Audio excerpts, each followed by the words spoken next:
untuk beribadah? Siapkan Alkitab dan alat tulis.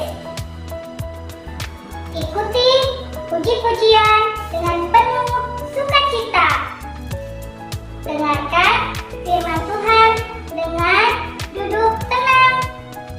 Selamat beribadah. Sekolah Minggu GPD Sunter, haleluya, yes, yes, yes. Selamat ya semua. Sekolah Minggu GPD Sunter, haleluya, yes, yes, yes. Kita mau sama-sama mulai ibadah kita. Semuanya lipat tangan, tutup matanya, ikutin hiji berdoa ya.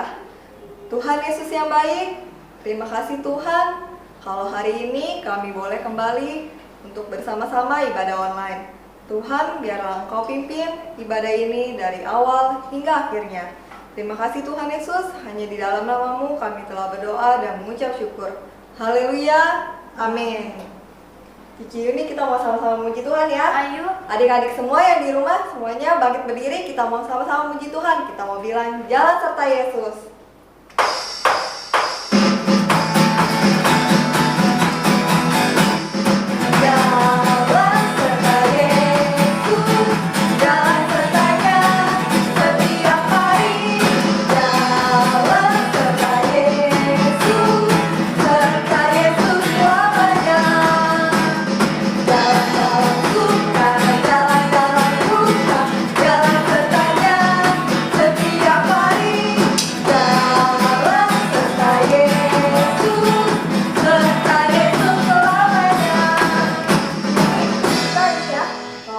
Setiap kali kata jalan kita ganti arah. Kita pertama Oke, kita kita ya. sini dulu. Ya.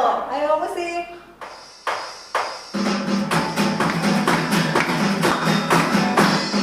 Jalan serta Yesus, jangan bertanya setiap hari. Jalan serta Yesus selamanya. Dalam duka, dalam suka, jangan bertanya setiap hari. Dalam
gereja lagi.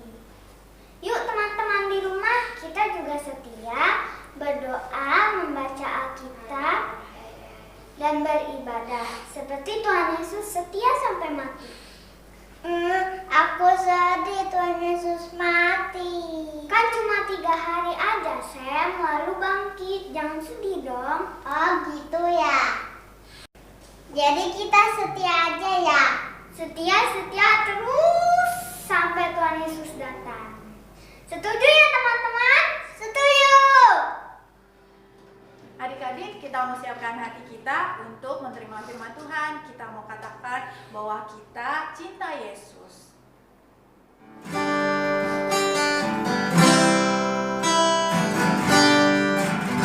Ku mau cinta Yesus selamanya. Ku mau cinta Yesus selamanya. Meskipun badai silih berganti dalam hidupku, ku tetap cinta Yesus selamanya.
Kami mau setia kepadamu.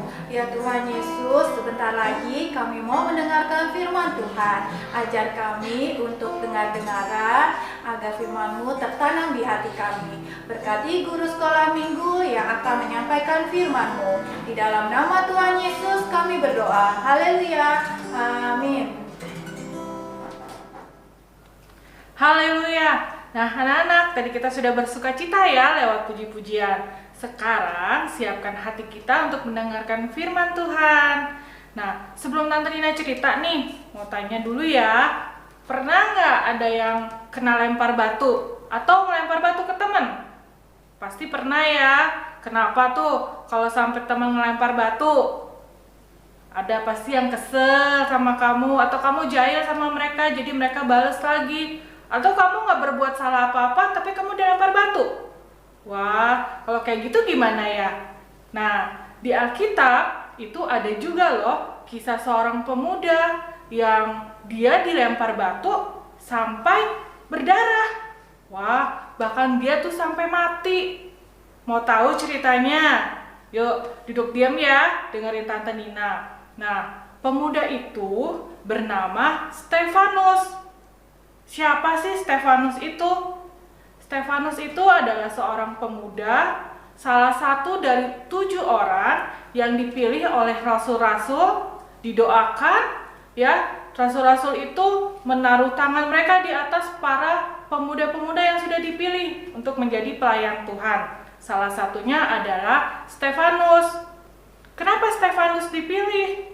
Karena Stefanus itu dia imannya kuat, penuh hikmat dan Roh Kudus. Lalu dia juga seorang yang penuh dengan karunia dan kuasa dari Tuhan, sehingga dia bisa mengadakan banyak mukjizat. Nah, karena dia penuh iman, hikmat dan Roh Kudus, dia bisa menyebarkan firman Tuhan ke seluruh Yerusalem, sehingga banyak orang-orang yang jadi percaya sama Tuhan Yesus. Tapi ada nih yang gak suka sama pelayanannya si Stefanus. Siapa? Ada yang tahu siapa yang gak suka? Mereka adalah orang-orang Yahudi. Mereka gak suka melihat Stefanus pelayanannya itu diberkati sama Tuhan. Mereka mencoba bertanya jawab sama Stefanus. Mereka membuat Stefanus jadi bingung ya. Tapi Stefanus penuh hikmat, dia bisa menjawab semuanya. Malah jadi orang Yahudinya itu yang bingung. Wah, ternyata Stefanus pinter. Mereka kalah loh bertanya jawab dengan Stefanus. Sampai akhirnya karena mereka kesel, mereka gak suka sama Stefanus, mereka kumpulin nih banyak orang. Lalu mereka menghujat, mereka menuduh, memfitnah Stefanus kalau Stefanus itu bukan cerita tentang kebenaran firman Tuhan, bukan cerita tentang Tuhan Yesus Juru Selamat. Tapi mereka bilang ke banyak orang kalau Stefanus itu menceritakan kebohongan, bukan kebenaran. Padahal salah ya. Sampai akhirnya orang-orang Yahudi itu membawa Stefanus ke mahkamah agama. Nah, sampai di mahkamah agama, Stefanus masih dituduh loh kalau dia menceritakan yang bohong. Tapi Stefanus itu pinter ya. Tadi Tante Nina bilang dia penuh hikmat. Kalau orang yang penuh hikmat, dia akan bisa menjawab semua pertanyaan itu dengan baik. Seperti mahkamah agama bertanya sama Stefanus, kamu cerita tentang apa? Kamu bilang Tuhan Yesus itu juru selamat, memang benar? Iya, Stefanus bisa jawab. Sampai karena Stefanus itu penuh hikmat, penuh kuasa Roh Kudus, imannya juga kuat. Nah, Stefanus itu sampai diberi penglihatan loh sama Tuhan Yesus. Dia melihat bahwa Allah Bapa itu ada duduk di sebelah kanan. Dia melihat kemuliaan Allah dan membuat semua orang-orang yang ada di mahkamah agama itu heran dan malah menjadi tambah marah sama Stefanus. Makanya Stefanus akhirnya diseret keluar kota. Mereka melempar Stefanus dengan batu. Ada yang kena kepalanya, batunya besar-besar loh, bukan batu kerikil, tapi batunya besar-besar. Mereka lempar Stefanus kena kepala, mereka lempar badannya, wah sampai berdarah-darah loh. Sampai akhirnya Stefanus itu menyerah, dia mengangkat tangan kepada Tuhan. Stefanus bilang sambil tetap dilemparin nih batunya nih sama orang-orang Yahudi, tapi Stefanus mengangkat tangan. Dia bilang sama Tuhan, dia berkata sama Tuhan, Tuhan, terimalah rohku. Wah, terimalah rohku, berarti dia mau mati ya?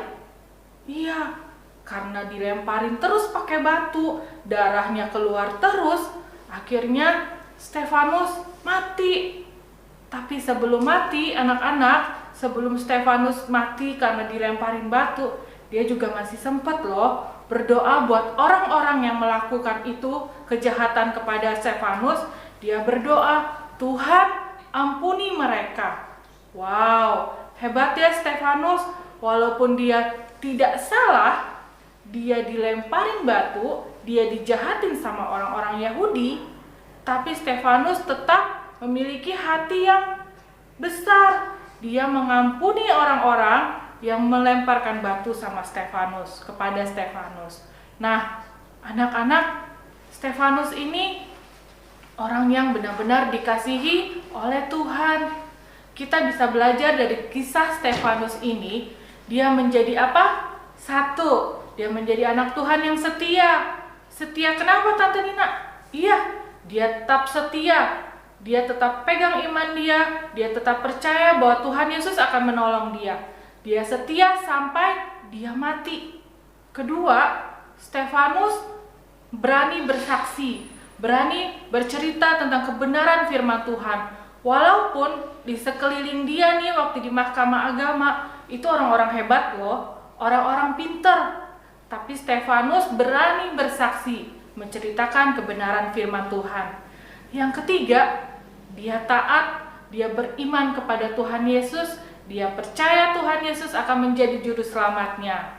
Nah, anak-anak, buat kita semua nih yang mau menjadi saksi Kristus, kita harus berjanji sama Tuhan. Kita harus rajin berdoa, kita baca Alkitab setiap hari, baca renungannya setiap hari. Kita juga akan selalu menjadi saksi Kristus yang berani. Jangan takut ya. Tuhan itu ada loh di hati kita. Tuhan yang akan memberikan kita kekuatan, keberanian untuk bersaksi, menceritakan kebenaran firman Tuhan. Nah, anak-anak, mulai sekarang nih, mulai dari kecil kita mau belajar, kita mau tolak akal iblis, kita mau tahan godaan, kita mau tetap setia sama Tuhan Yesus sampai selama-lamanya. Ya, mulai sekarang sampai selama-lamanya kita tetap setia dan pantang mundur. Yuk, anak-anak, firman Tuhan sampai di sini dulu ya. Tuhan Yesus memberkati. Tuhan Yesus, aku berjanji jadi murid-Mu yang setia, rajin berdoa, baca Alkitab, selalu bersaksi bagi-Mu. Akal iblis aku menolak, firman Tuhan aku turut, mulai sekarang sampai selamanya, tetap setia pantang mundur. Tuhan Yesus, aku berjanji jadi murid-Mu yang setia, rajin berdoa, baca Alkitab, selalu bersaksi bagi-Mu. Akal iblis aku menolak, firman Tuhan aku turut, mulai sekarang sampai selamanya, tetap setia pantang mundur. Adik-adik, ayat hafalan kita minggu ini Wahyu 2 ayat 10b. Ayo siap-siap ya, Wahyu 2 ayat 10b. Kita baca bareng-bareng ya. Hendaklah engkau setia sampai mati, maka aku akan mengaruniakan kepadamu mahkota kehidupan. Kakak ulangin sekali lagi ya, Wahyu 2 ayat 10b. Hendaklah engkau setia sampai mati, maka aku akan mengaruniakan kepadamu mahkota kehidupan. Nah, adik-adik semua, artinya dari ayat hafalan ini, kita semua harus setia sampai mati kepada Tuhan Yesus. Maka Tuhan Yesus akan memberikan nanti mahkota kehidupannya untuk kita semua. Selamat menghafal adik-adik. Haleluya, puji nama Tuhan. Anak-anak, mari semua kita berdiri. Ya, kita mau berdoa, mengucap syukur kepada Tuhan. Untuk hari ini kita semua sudah beribadah. Biarlah anak-anak tetap belajar setia seperti Stefanus, penuh hikmat dan beriman sungguh kepada Tuhan Yesus Kristus. Semua mau? Mau. Kiranya Tuhan Yesus menolong kita. Yuk, lipat tangan, tutup mata, kita berdoa. Tuhan Yesus yang baik, terima kasih untuk hari ini. Kami sudah beribadah kepada Tuhan, kami sudah belajar firman Tuhan. Tuhan menolong setiap kami untuk kami tetap setia. Tuhan tolong yang sudah setia membaca firman, berdoa, beriman sungguh. Biarlah kami terus setia. Yang belum setia, yang masih bermalas-malasan, yang masih Tuhan tidak suka memuji Tuhan, tidak suka berdoa, ampuni kami Tuhan. Tolong kami supaya hari mendatang kami mau setia, kami mau belajar seperti firman mengajar kepada kami. Terima kasih Bapak, berkatilah kami semua, berkati juga guru-guru sekolah minggu kami, berkati orang tua kami. Tuhan menolong, menjaga, menyertai dimanapun kami berada. Sekalipun kami masih belajar di rumah, sekolah minggu dari rumah, juga banyak bermain di rumah. Tapi kami percaya Tuhan Yesus selalu menjaga dan menyertai kami semua. Beri kami Tuhan hati yang penuh sukacita, selalu mengucap syukur untuk apapun yang kami alami. Kami berterima kasih kepada Tuhan yang baik. Terima kasih Bapa, terpujilah Tuhan. Di dalam berkat nama Tuhan Yesus Kristus, kami sudah berdoa dan bersyukur. Haleluya, amin. Tuhan Yesus memberkati. Ingat. Sebelum tidur dan bangun tidur, berdoa dulu. Sebelum dan sesudah belajar, berdoa dulu. Sebelum makan, berdoa dulu. Ketika takut, berdoa kepada Tuhan. Ketika sedih, berdoa. Ketika sakit, berdoa. Tetaplah